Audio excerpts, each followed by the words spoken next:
Números, capítulo 9. O Senhor falou a Moisés no deserto do Sinai, no primeiro mês do segundo ano, depois da saída do povo de Israel da terra do Egito, dizendo: que os filhos de Israel celebrem a Páscoa no tempo determinado. No dia 14 deste mês, ao crepúsculo da tarde, vocês celebrarão a Páscoa no tempo determinado. Devem celebrá-la segundo todos os seus estatutos e segundo todos os seus ritos. Portanto, Moisés disse aos filhos de Israel que celebrassem a Páscoa. Então celebraram a Páscoa no dia 14 do primeiro mês, ao crepúsculo da tarde, no deserto do Sinai. Segundo tudo o que o Senhor havia ordenado a Moisés, assim fizeram os filhos de Israel. Houve alguns que estavam impuros por terem tocado o cadáver de uma pessoa, de maneira que não puderam celebrar a Páscoa naquele dia. Por isso, chegaram diante de Moisés e de Arão naquele mesmo dia, e lhes disseram: estamos impuros por termos tocado o cadáver de uma pessoa. Por que havemos de ser privados de apresentar a oferta do Senhor no tempo determinado, no meio dos filhos de Israel? Moisés lhes respondeu: esperem, eu ouvirei o que o Senhor ordenará a vocês. Então o Senhor disse a Moisés: fale aos filhos de Israel dizendo: quando algum de vocês ou dos seus descendentes se tornar impuro por causa do contato com um morto, ou estiver em viagem longe de vocês, ainda assim celebrará a Páscoa do Senhor. Devem celebrá-la no dia 14 do segundo mês, no crepúsculo da tarde. Devem comê-la com pães sem fermento e ervas amargas. Não deixarão sobrar nada até a manhã seguinte e não quebrarão nenhum osso do cordeiro. Farão tudo segundo todo o estatuto da Páscoa. Porém, se um homem estiver puro, não estiver em viagem e deixar de celebrar a Páscoa, esse será eliminado do seu povo porque não apresentou a oferta do Senhor no tempo determinado. Tal homem levará sobre si o seu pecado. Se um estrangeiro habitar entre vocês e também quiser celebrar a Páscoa ao Senhor, deverá celebrá-la segundo o estatuto da Páscoa e segundo o seu rito. Vocês terão um só estatuto, tanto para o estrangeiro como para o natural da terra. No dia em que foi levantado o tabernáculo, a nuvem cobriu o tabernáculo, a saber, a tenda do testemunho. E à tarde, estava sobre o tabernáculo uma aparência de fogo até a manhã seguinte. Assim acontecia sempre. A nuvem o cobria, e de noite havia aparência de fogo. Quando a nuvem se erguia de sobre a tenda, os filhos de Israel se punham em marcha, e no lugar onde a nuvem parava, aí os filhos de Israel acampavam. Segundo o mandado do Senhor, os filhos de Israel partiam, e segundo o mandado do Senhor, acampavam. Por todo o tempo em que a nuvem pairava sobre o tabernáculo, permaneciam acampados. Quando a nuvem se detinha muitos dias sobre o tabernáculo, os filhos de Israel cumpriam a ordem do Senhor e não partiam. Às vezes, a nuvem ficava poucos dias sobre o tabernáculo. Então, segundo o mandado do Senhor, permaneciam, e segundo a ordem do Senhor, partiam. Às vezes, a nuvem ficava desde a tarde até a manhã seguinte. Quando, pela manhã, a nuvem se erguia, punham-se em marcha, quer de dia, quer de noite, erguendo-se a nuvem, partiam. Se a nuvem se detinha sobre o tabernáculo por 2 dias, ou um mês, ou por mais tempo, enquanto pairava sobre ele, os filhos de Israel permaneciam acampados e não se punham em marcha. Mas quando a nuvem se erguia, eles partiam. Segundo o mandado do Senhor, acampavam, e segundo o mandado do Senhor, se punham em marcha. Cumpriam seu dever para com o Senhor, segundo a ordem do Senhor, por meio de Moisés. Números, capítulo 10. O Senhor disse a Moisés: faça 2 trombetas de prata batida. Elas serão usadas por você para convocar a congregação e para dar o sinal de partida dos arraiais. Quando tocarem as 2 trombetas, toda a congregação se ajuntará a você à porta da tenda do encontro. Mas, Quando tocar uma só, se ajuntarão a você os chefes, os cabeças de milhares de Israel. Quando vocês derem um toque de alarme, partirão os arraiais que estão acampados do lado leste. E quando derem um segundo toque de alarme, então partirão os arraiais que estão acampados do lado sul. Para a partida deve soar um toque de alarme. Para reunir a congregação, devem tocar as trombetas, mas não na forma de alarme. Os filhos de Arão, sacerdotes, tocarão as trombetas, e isto será para vocês por estatuto perpétuo de geração em geração. Quando na sua terra vocês saírem a lutar contra os inimigos que os oprimem, também tocarão as trombetas na forma de alarme, e diante do Senhor, o Deus de vocês, haverá lembrança de vocês e serão salvos dos seus inimigos. Também nos dias de alegria e nas festas fixas, e no princípio de cada mês, toquem as suas trombetas sobre os seus holocaustos e sobre os seus sacrifícios pacíficos, para que sejam por memorial diante do seu Deus. Eu sou o Senhor, o Deus de vocês. No segundo ano, no segundo mês, aos 20 dias do mês, a nuvem se ergueu de sobre o tabernáculo da congregação. Os filhos de Israel puseram-se em marcha, partindo do deserto do Sinai, jornada após jornada, e a nuvem repousou no deserto de Parã. Assim, pela primeira vez, se puseram em marcha segundo o mandado do Senhor por Moisés.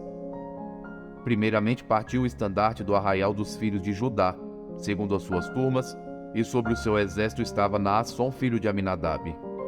Sobre o exército da tribo dos filhos de Issacar estava Natanael, filho de Zoar. E sobre o exército da tribo dos filhos de Zebulon estava Eliabe, filho de Elon. Então desarmaram o tabernáculo, e os filhos de Gerson e os filhos de Merari partiram, levando o tabernáculo. Depois partiu o estandarte do arraial de Ruben, segundo as suas turmas, e sobre o seu exército estava Elisur, filho de Sedeur. Sobre o exército da tribo dos filhos de Simeão estava Selumiel, filho de Zurizadai. E sobre o exército da tribo dos filhos de Gade estava Eliasaf, filho de Deuel. Então partiram os coatitas, levando as coisas santas, e o tabernáculo era levantado até que estes chegassem. Depois partiu o estandarte do arraial dos filhos de Efraim, segundo as suas turmas, e sobre o seu exército estava Elisama, filho de Amiúde. Sobre o exército da tribo dos filhos de Manassés estava Gamaliel, filho de Pedazur. E sobre o exército da tribo dos filhos de Benjamim estava Abidã, filho de Gideone. Então partiu o estandarte do arraial dos filhos de Dan, formando a retaguarda de todos os arraiais, segundo as suas turmas, e sobre o seu exército estava Aizer, filho de Amizadai. Sobre o exército da tribo dos filhos de Azé estava Pagiel, filho de Ocrã. E sobre o exército da tribo dos filhos de Naphtali estava Aira, filho de Enã. Nesta ordem, puseram-se em marcha os filhos de Israel segundo os seus exércitos. Moisés disse a Obabe, filho de Reuel, o midianita, sogro de Moisés: Estamos de viagem para o lugar de que o Senhor disse, eu o darei a vocês. Venha conosco. Nós o trataremos bem, porque o Senhor prometeu boas coisas a Israel. Mas Obabe respondeu: Não irei.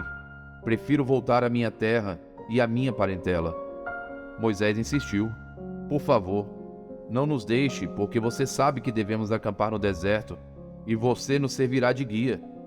Se vier conosco, faremos a você o mesmo bem que o Senhor Deus fizera a nós. Assim, partiram do monte do Senhor e caminharam durante 3 dias. A arca da aliança do Senhor ia adiante deles durante esses 3 dias, para encontrar um lugar de descanso para eles. A nuvem do Senhor pairava sobre eles de dia quando partiram do arraial. Quando a arca partia, Moisés falava: Levanta-te, Senhor, sejam espalhados os teus inimigos e fujam diante de ti os que te odeiam. E quando a arca parava, Moisés dizia: Volta, ó Senhor, para os milhares de Israel. Eclesiastes, capítulo 7. A boa fama é melhor do que um bom perfume, e o dia da morte é melhor do que o dia do nascimento. Melhor é ir à casa onde há luto do que ir à casa onde há banquete, pois naquela se vê o fim de todas as pessoas, e que os vivos o tomem em consideração. Melhor é a mágoa do que o riso, porque com a tristeza do rosto se melhora o coração. O coração dos sábios está na casa do luto, mas o dos insensatos na casa da alegria. Melhor é ouvir a repreensão do sábio do que ouvir a canção dos tolos. Pois como o crepitar dos espinhos debaixo de uma panela, assim é a risada dos tolos. Também isto é vaidade. Certamente a opressão faz do sábio um tolo, e o suborno corrompe o coração.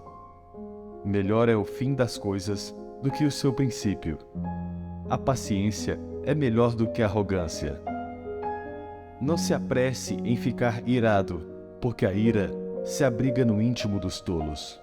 Nunca pergunte, por que os dias passados foram melhores que os de agora, pois não é sábio fazer essa pergunta. Boa é a sabedoria havendo herança. Ela é proveitosa para os que veem o sol.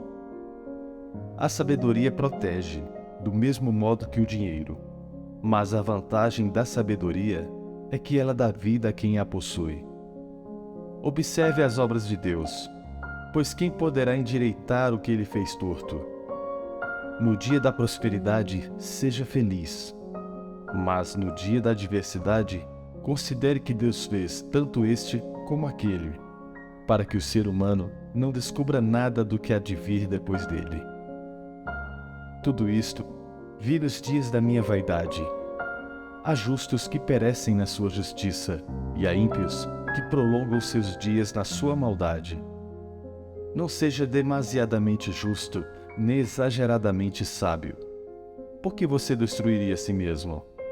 Não seja demasiadamente perverso, nem seja tolo. Por que você morreria antes da sua hora? Bom é que você retenha isto e também não abra mão daquilo. Pois quem teme a Deus sai ileso de tudo isso. A sabedoria fortalece o sábio, mais do que 10 poderosos que se encontram numa cidade.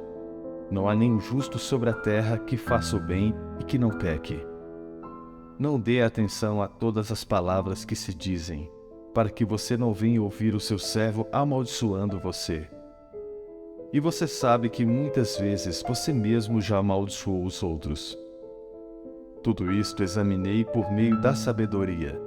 Eu disse, serei sábio, mas a sabedoria estava longe de mim. O que está longe e é muito profundo, quem poderá encontrar? Procurei conhecer, investigar, buscar a sabedoria e a razão, e compreender que a maldade é estupidez, e a tolice é loucura. Achei coisa mais amarga do que a morte, a mulher cujo coração é rede e armadilha, e cujas mãos são correntes. Quem agrada a Deus, fugirá dela, mas o pecador virá a ser seu prisioneiro. Eis o que descobri, diz o pregador, conferindo uma coisa com outra, para a respeito delas formar o meu juízo, juízo que ainda procuro e não encontrei. Entre 1000 homens, achei um como esperava, mas entre tantas mulheres, não achei nem sequer uma. O que descobri é tão somente isto, que Deus fez o ser humano reto, mas ele se meteu em muitos problemas. Mateus, capítulo 19, dos versos 1 a 15. Quando Jesus acabou de proferir estas palavras, deixou a Galiléia e foi para o território da Judéia, além do Jordão. Grandes multidões o seguiram e ele as curou ali. Alguns fariseus se aproximaram de Jesus e, testando-o, perguntaram: é lícito ao homem repudiar sua mulher por qualquer motivo? Jesus respondeu: vocês não leram que o Criador, desde o princípio, os fez homem e mulher e que disse: por isso o homem deixará o seu pai e a sua mãe e se unirá à sua mulher, tornando-se os dois uma só carne? De modo que já não são mais dois, porém uma só carne. Portanto, que ninguém separe o que Deus ajuntou. Os fariseus perguntaram: então por que Moisés ordenou dar uma carta de divórcio e repudiar a mulher? Jesus respondeu: foi por causa da dureza do coração de vocês que Moisés permitiu que vocês repudiassem a mulher, mas não foi assim desde o princípio. Eu, porém, lhes digo: quem repudiar a sua mulher, não sendo por causa de relações sexuais ilícitas, e casar com outra, comete adultério. Os discípulos de Jesus disseram: Se essa é a situação do homem em relação à sua mulher, não convém casar. Jesus, porém, lhes respondeu: Nem todos são aptos para aceitar este ensinamento, mas apenas aqueles a quem isso é dado. Porque há eunucos de nascença, há outros a quem os homens fizeram tais, e há outros que se fizeram eunucos por causa do reino dos céus. Quem é apto para aceitar isso, que aceite. Então trouxeram algumas crianças a Jesus para que ele lhes impusesse as mãos e orasse. Mas os discípulos os repreendiam.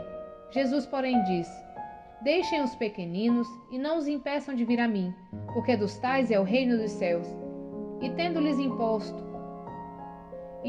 imposto as mãos, retirou-se dali. Curta, Comente. E compartilhe.